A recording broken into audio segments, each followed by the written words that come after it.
Hello, YouTube. I'm back.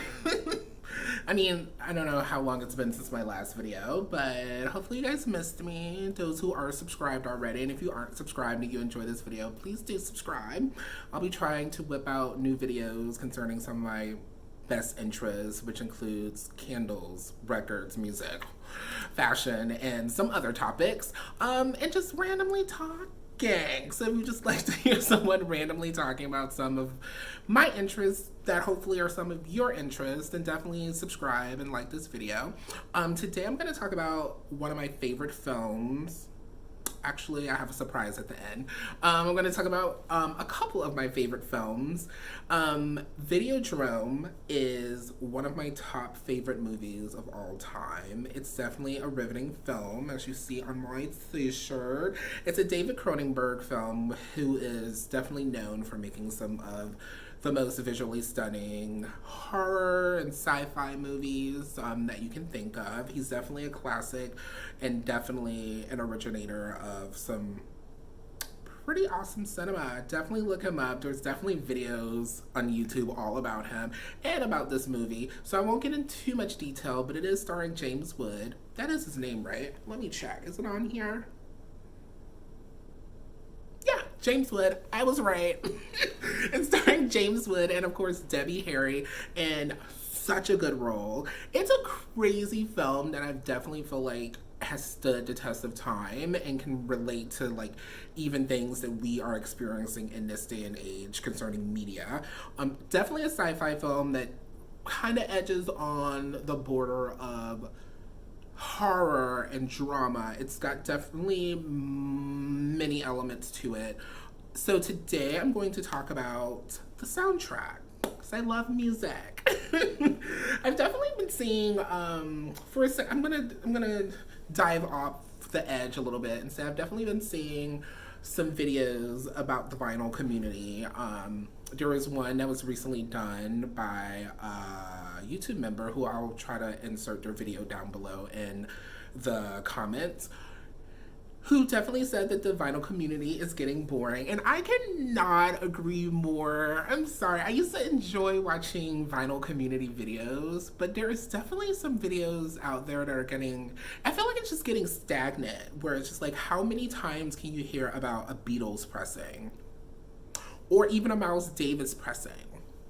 It's like, there's so much music out there. So much music. So I just feel like there just needs to be more diversity when it comes to music and even the types of people that are making these videos. Because I mean, like, how many times can you just see, I don't know. It's just, it's just like, I mean, there's definitely a repeated type of element to the vinyl community videos that I have seen, and it's gotten a bit boring. So I definitely commend him on making that video because I cannot agree more. I loved how he dived into some disco records that he bought. It's definitely an entertaining video, so I definitely suggest you watch it. It's down there below in the comments. I'll definitely tag him because I could not have agreed more. I don't know how many times I can say that, but it's just like, so that's why I'm just like, wait, I should probably try to contribute to the vinyl community instead of complaining about it with some content, because I definitely feel like we need more genres talked about. I feel like most of the genres talked about in the vinyl community videos are jazz, classic rock, and sometimes hip hop. And then it kind of stops there. So we can definitely do a lot more with those elements and bring up different genres. Like, I love primarily electronic based music, 100%. One of my favorites of all time since I was a kid is electronic elements in music. So most of my collection definitely has a lot of that, including when it comes to soundtracks. And the Videodrome soundtrack is definitely electronic based. I have the original one here. Oh, for one, this cover, which is why I had to have it as a t-shirt. Like, this cover is so good. The film is so good. The soundtrack is by Howard Shore, which has done so many great... Is that gonna focus? There we go.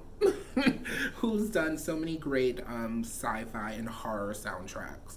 Um, Usually he does a lot of string work, and this score definitely went away from that, and it's so electronic based. It's so like eerie and electronic, and it's just like so cool. I just love it so much. So the thing about this soundtrack, like, okay, so this goes for a lot of money on resale.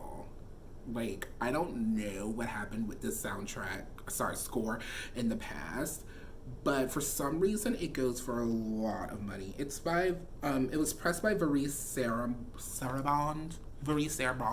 I don't know, Saraband. So it's from 1982. The movie is from 1982 as well.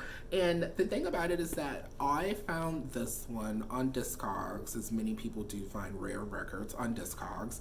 And the seller was not a reputable seller. I saw that their score was like 97%, or not even, I think it was like 96 or 94, to be honest. And I was just like, oh my god, should I take this risk? Because he was selling it, I believe, like, it was like 30% less than what other sellers were selling it for. I don't understand how this record was so rare. I don't understand it at all. If anyone has any history of this record, please let me know down in the comments.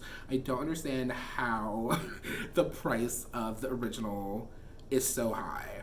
But he was selling it pretty much 30% less than what other sellers were selling it for. And he graded it like very good plus, and I was just like, oh my god, should I take this risk? And then I asked them if he could go down $10 more. He hesitated, but then he did go down, and I feel like this is probably one of the most expensive records I bought. Yeah, it's definitely on like my unicorn list of records that I've always wanted to own. So I just went ahead and purchased it. And he said it was in very good plus condition. I saw that he was not a reputable seller. I got it in the mail. There's like weird residue on the front. I don't know if you can see that. Hopefully it focuses. There's weird residue on the front. And there's like you can see some impressions of someone trying to scratch it off. There's ring wear, which is like common for like records from that period. I don't get that bent out of shape over things like that, but that residue that won't come off, that's right in the middle, is kind of irritating to me. And also, when I went to play this record, which is beautiful, my favorite track, which is Welcome to Videodrome and 801 AB, had a strange like clicking sound, like it has a scratch on it, and I was like, oh my god. And it would not, like, I cleaned it, it would not come off. I didn't even bother messaging the guy. I was just like, I'm just gonna have to bite the dust on this one, and just like, I'm happy to have this in my possession. Oh my god, so happy, because it's one of my favorite scores. It is such an eerie electronic bass score that is just so beautiful, dark, and synth heavy.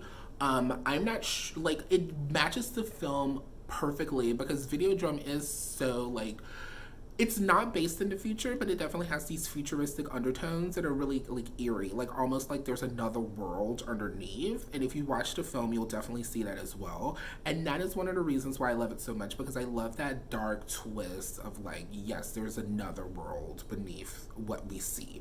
So the soundtrack definitely matches that with its like gloominess and its like air of like mystery. There's definitely some like quiet periods in the soundtrack, well, in the score, that makes it like such a riveting score. You can just like put it on in the evening or at night, and you'll kind of get a little bit of the elements of fear. It's like, is there something behind that door? And that's one of the reasons I love horror scores and electronic scores in general. It definitely sets an atmosphere, which I adore. And one of the things I love horror movies.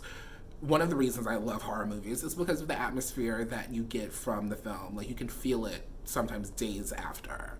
Unlike if you watch like a comedy, or like, actually comedy kind of has that, but you know what I mean. It's just like, there's definitely an element of fear and an atmosphere that you get from horror and sci-fi movies. And I feel like with the scores, that also rings true, where it's almost like you're bringing the film into your world. And so that is one of the reasons Videodrome is one of my favorite scores, because that world is just so eerie. It's a beautiful film in its own way, also. So I definitely recommend checking it out.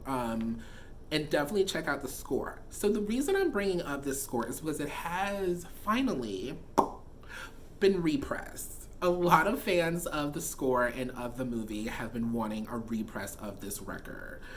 It didn't get the repress that I wanted, and I don't know if other fans feel the same. I wanted this album cover perfectly. I wanted this album art perfectly. The album art is so good. The album, like the poster art is so good. Like there's so many awesome like elements of Videodrome. You can see some of the scenes on the back. There's so many like awesome elements in this movie that you could like, if you didn't use this cover, you could have did an even riveting, more awesome cover. Record falling out. So, with that said, they finally did a repress. They did. And it came from out of nowhere. I feel like they were planning on doing it. They did a 7-inch, which I also have, but I couldn't find it just now. But they did a 7-inch, and that was beautifully done. It was like, I'll try to insert an image here or a little snippet throughout or something. And that one was really good. It emulated like a video cassette box. It's really cool. I have to like add it later because I just thought about it. They did do that, and it was done by Mondo. Mondo does represses, especially of film scores, but primarily I would say they do a lot of like horror and sci-fi and video game scores as well. They're really known for repressing albums, but they always change the album artwork. I feel like they hire like artists that are, you know, young artists, which is great, but sometimes I wish that the elements of the new art really matched better with the movie, which brings me into the album artwork for Videodrome that they did. So this is the album art that they did. Yeah. Lots of browns. I do like the OB that they have. That I feel like definitely matches Videodrome's movie elements. If you watch the movie, I like that. I don't like, and this is not any hate towards the artist, I just don't understand why this artwork does not match with elements of the movie like this one does. Like, yes, this could be a scene from the movie. It's actually not. It just has like elements from the movie, like the VR cap that he wears, and on the back it like mirrors the same. But I honestly, oh my god, I saw this album artwork and I was just like, wait, that's it? I was just like, oh my god, I've been waiting so long for a repress of this record. I'm not gonna unwrap this one in case I do want to resell it, because I'm gonna also get into the fact that this one says that it stays true to the actual score. It is also by Howard Shore. It's a restored album produced by Howard Shore and Alan Frey. The thing is that they say that this one is a remix of the score. And I can see where they're coming from with that. It definitely has more of like, almost like an industrial element to it, which I love. I love like an industrial element. It almost reminds me of like a noise industrial element, but definitely like something more like Eraserhead, where it's more atmospheric. While this one, I don't know. It's just, I also feel like the pressing isn't that great. So anyways, sorry to like skip around, but like I feel like this one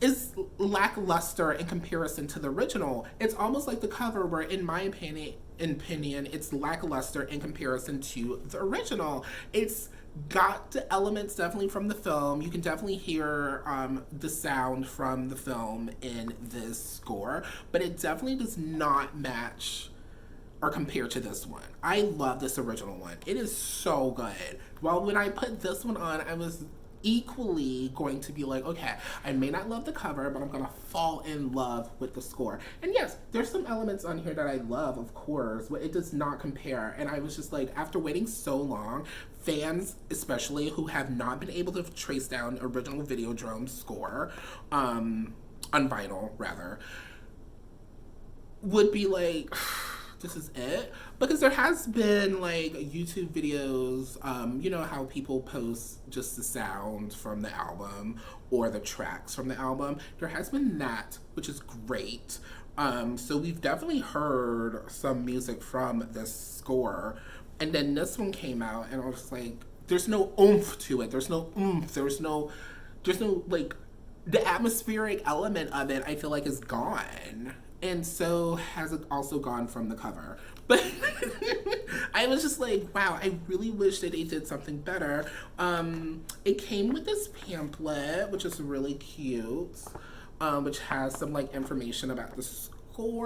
Nearly 4 decades after Videodrome was released in theaters, we're finally able to hear Shore's complete restored score as he intended it. So yeah, so this is how he intended it, but like I don't understand what this was then, because this is great and also by Howard Shore. So I would love more information about the restoration of this score and the re-release of it. I don't know, but there's some facts in this.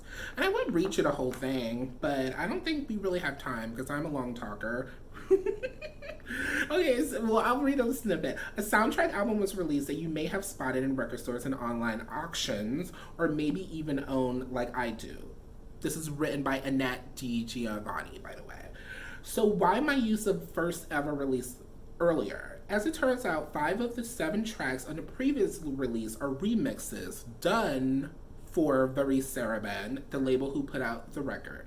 This was an interpretation of Shore's original material with sound effects and speech reminiscent of the film. That makes it interesting.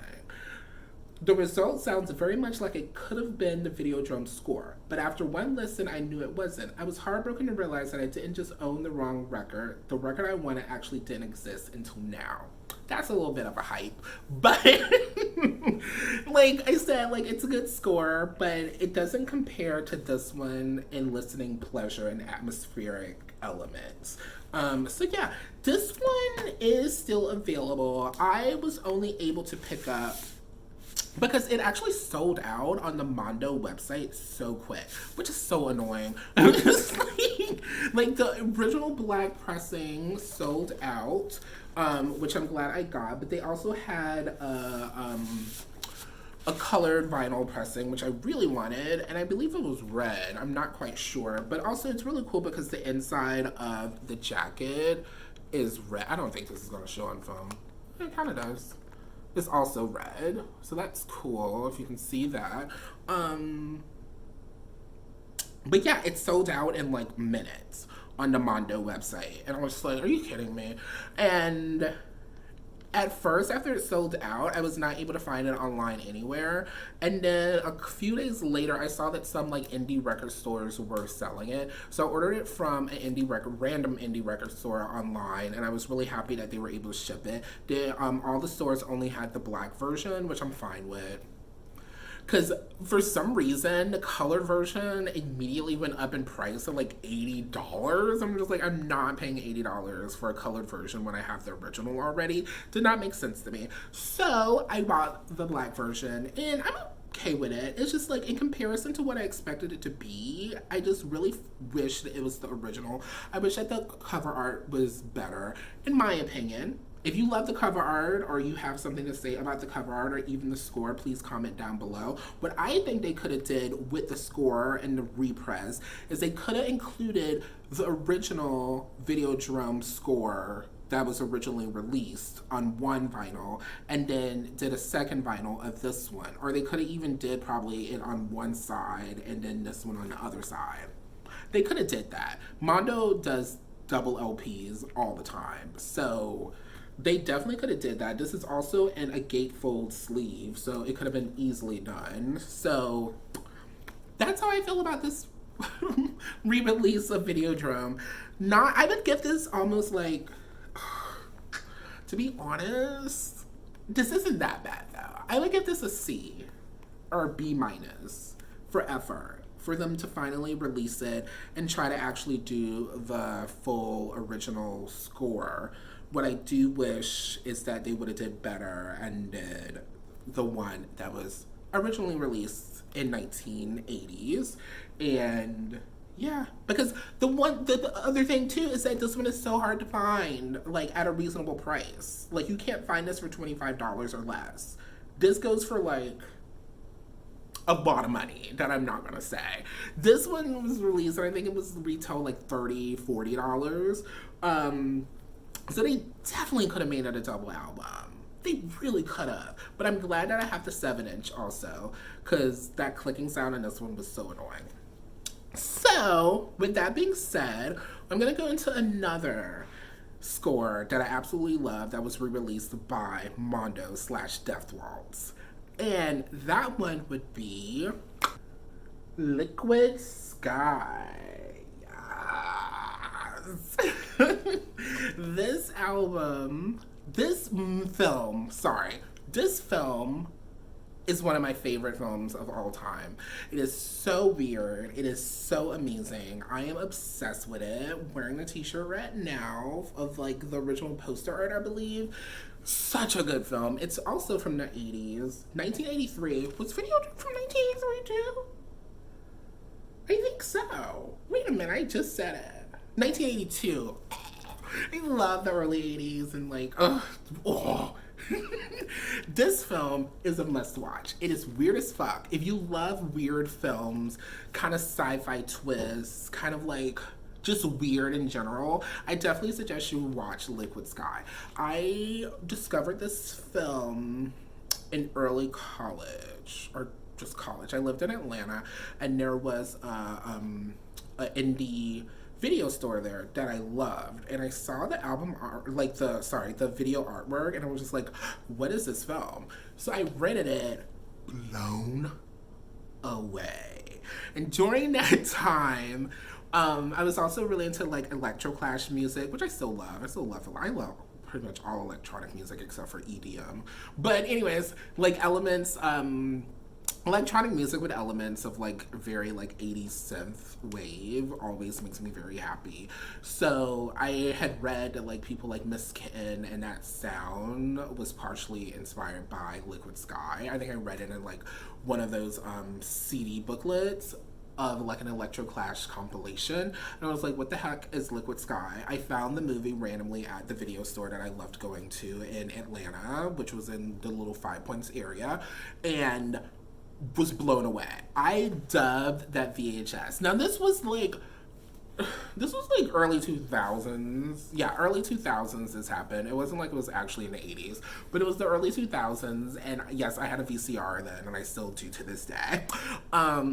And I was blown away by that film. I made all my close friends watch that movie, and they were like, did you make this movie? Did you like time hop and somehow make this film in the 80s, and now you're somehow here? Are you actually like 50 or 60? And I was like, no. This film has all the elements of some, like, just a film that I would love. Cinema that I would absolutely love. And some people hate it, some people love it. It's definitely an acquired taste, like Nina Hagen. Definitely an acquired taste. So it's just like, I fell in love instantly. When I lived in New York, I had a big poster of it over my bed, which was of this album. I keep calling it album, of this cover artwork. And yeah, it's definitely one of my favorite films. That's why when I was able to get the score, now if you've seen this movie, you know all the elements of the score. It is so weird. It is so like high keys and just like, but at the same time, somehow really beautiful. I think they used the synclavier, I'm probably pronouncing that so wrong, for the soundtrack. The film is by Slava Zuckerman, and he also did the music as well. Original music and adaptations by Slava Zuckerman, Brenda Hutchinson, and Clive Smith. It's so good. It's so good. The artwork also. This film gets me so excited. So it's just like when I found the score, I was like, yes. Yes, I need you in my life. The artwork alone is so good. I love how someone wrote on this 2/22/84. That's cute. I love finding those little surprises and like on like albums and things. Anyways, it's just so good. Like the fashion show score is on here. Wordplay, one of my favorite. Oh, that scene in the film, amazing. This is a film that I obviously get super excited about. Anyways, there's also Me and My Rhythm Box, which is amazing, which has actually been covered by one of my favorite electronic artist duo, Adult. They did a really good cover of Me and My Rhythm Box. But yeah, one of my favorites, and it was re-released by Mondo, or one of Mondo's partners, Death Waltz. It was re-released, and I actually did not mind this cover art for it. I felt like it pretty much stayed true to the actual film, and I actually kind of love it. I feel like it's really good. I love how they have Margaret on the front and Margaret's nemesis on the back, which if you've seen the film, you would know what I'm referring to. Yeah, so they released a colored vinyl edition, which I think sold out, and they released a black vinyl edition. So when the colored vinyl edition originally sold out, I was kind of really sad, but I got the black vinyl edition, which is this one. Literally have to, but I ordered this one from, I think I ordered it from Mondo, or it could have been, no, this one actually came from Amoeba Records, because Mondo had sold out, and I was very sad about it, but then I saw that, like, Amoeba, which is one of my favorite record stores and has free shipping, had the black vinyl edition, so I decided to support them. So yeah, I was happy to find it. It's beautiful. And the sound on this one, they definitely remastered it. It has such good punch to it. Such good punch. I was very happy with this one. I'm really surprised that it's not as sought after as some of their other soundtracks, because this sounds amazing. It was mastered for vinyl by James Plotkin, who did an amazing job, and it was actually overseen by the director Slava Zuckerman. It sounds so good. It definitely has more layering, and the bass has more punch to it. I was shocked. I was so happy. When I put this on my turntable, I was just like, what? Because you could hear the difference. And that is so exciting. So anyways, I'll read a little bit of the front. It says, Liquid Sky is the cult 1982 movie set in New York City. Aliens arrive on Earth to feed off the endorphins of heroin addicts in the hip club scene of downtown New York City. It's not until they arrive that they discover they can actually get better endorphins from orgasms. From is actually spelled wrong. I wonder if it's spelled wrong in this one too. No. It's spelled wrong on both. The music is as wild as the premise of the film, composed by director Slava Zuckerman himself. Using an array of early analog synthesizers and samplers, love, he mixes original compositions with versions of symphonic classics, a striking effect. The score is dizzying, hallucinatory, and off-kilter. It was far ahead of its time, and both the film and score have had lasting influences on today's culture.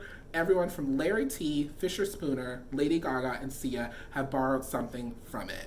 Beautiful. I'm obsessed. I love this score. So I was able, like I said, to find the black 180 gram vinyl retail edition. It's beautiful. It's pretty simple, but I do love the labels on it. Very, like, if you've seen the film, you know what that element is from. So I'm really happy that the artist who did the cover, oh, this one has a brown inner. That's cool. Kind of matches the artwork. I'm happy that the artist who, do they list on the front? No, they don't list the artist on the front, which is weird. They should.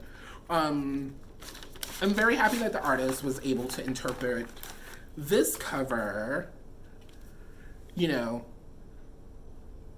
matching the movie. While this cover, I don't think it matches the movie, in my opinion, but to each their own. So yeah, I was happy to have found the 180 gram colored vinyl edition as well. It pretty much is the same on the outside, just the OB is different. Let's see. The OB on this one is black, while the OB on this one is like a purplish color. So yeah, you can see the OB difference.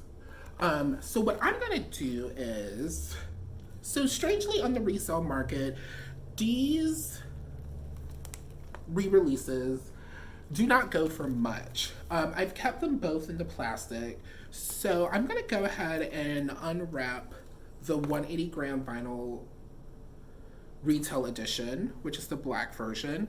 Because yeah, why not? I did want to see the interior, because it is a gatefold again. I wanted to see the interior art. So let's go ahead and slide this out. Maybe I can save it, even though there's no like hype sticker on it. Oh, it's really beautiful artwork for this one. I love how it's almost like a matte finish a little bit. Oh god, I love this movie. Ooh, I've never seen the inside. I love it. Oh, if you have never seen this film, you have to see this film.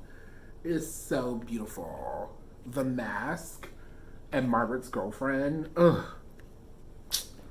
God, it's so good. This artist, whoever did this art, they should, is it on the inside maybe? Let me see. Whoever did this artwork definitely should be commended. No, there's no booklet. Oh, there is. It's not a booklet, but it is like an information. That's cool. So let's see. Art direction, Rob Jones. Is this for the film?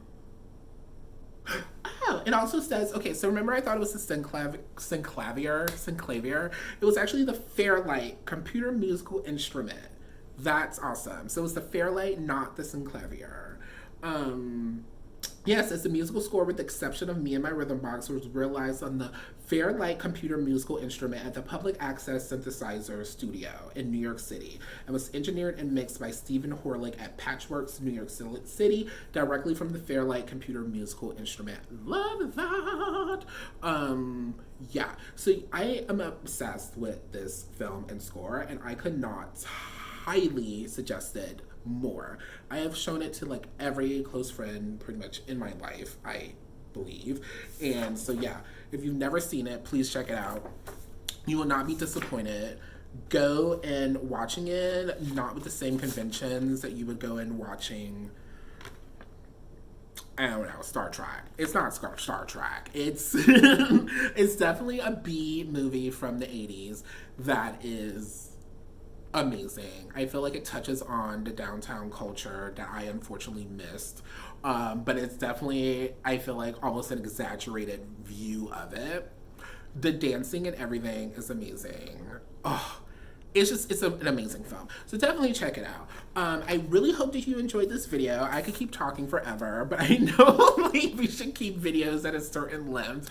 But yeah, I am very happy that I was able to make this video about two of my favorite all-time favorite films and the scores that match with them. And thank you, Mondo, for repressing them.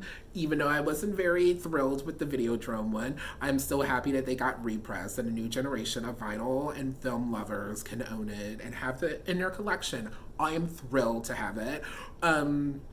And yeah, I will catch you guys in the next video. I hope to be discussing more vinyl from my collection. I have quite a bit, and I hope to contribute to the vinyl community and make it a little less boring, as some people consider it.